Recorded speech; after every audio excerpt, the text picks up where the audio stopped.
Hi, everybody. I'm Target 12 investigator Tim White, and I am joined by my Target 12 colleague, Eli Sherman, who has been working hard on the chart that you can see below this video, or I should say charts. Eli, you broke it up into two states, Rhode Island and Massachusetts, and really what you're doing is a checklist of what is open and what's not in the two different states as they enter their different reopening phases. What should people know about what they're looking at? That's right, Tim. As you know, we've been getting just a ton of questions from different people in industries, whether they work there or they have businesses, wondering, okay, can I open? Can I close? Am I supposed to be closed? These charts essentially are a guideline for people to be able to come back and check up, okay, I own a barbershop.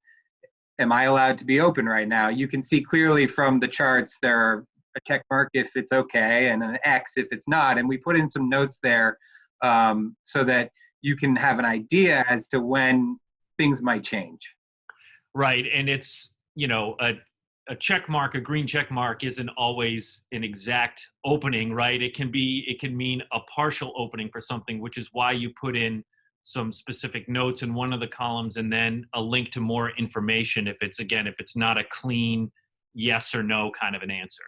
It's a great point, Tim. But for instance, as we know, places of worship will be allowed to open fairly soon, but in Rhode Island, the capacity is only 25% of people are allowed into the buildings.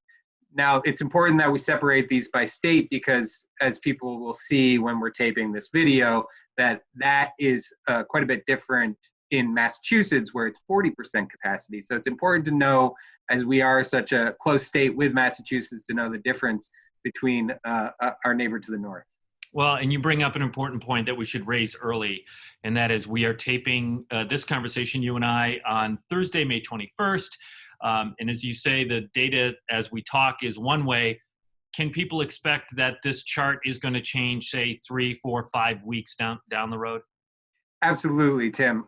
State leaders in both Massachusetts and Rhode Island they have these gradual reopening plans, which essentially means that some places will be able to open in the next couple of days, and some won't be able to open until maybe the end of June or beyond that. So again, as these decisions are made and as industries are allowed to open here and there, we will be updating these charts. So people should come back as often as they can to see how things in their specific industry might change.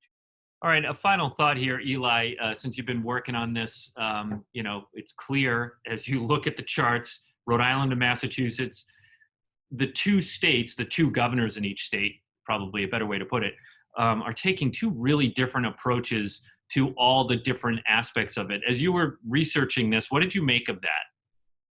Yeah, it's really interesting, Tim. I gave the example of the churches, but there are plenty of examples of other things that Massachusetts Governor Charlie Baker has decided to open, where the Governor Raimondo of Rhode Island has decided to keep closed, and vice versa.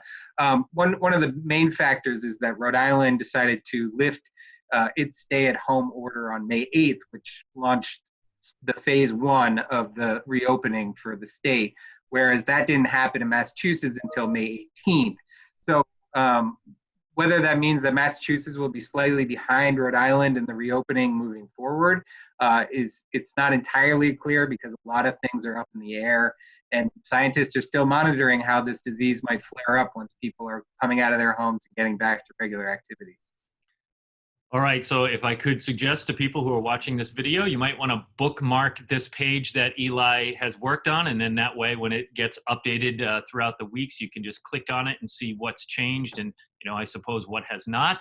For Eli Sherman, I'm Tim White. Thanks for watching this video on WPRI.com.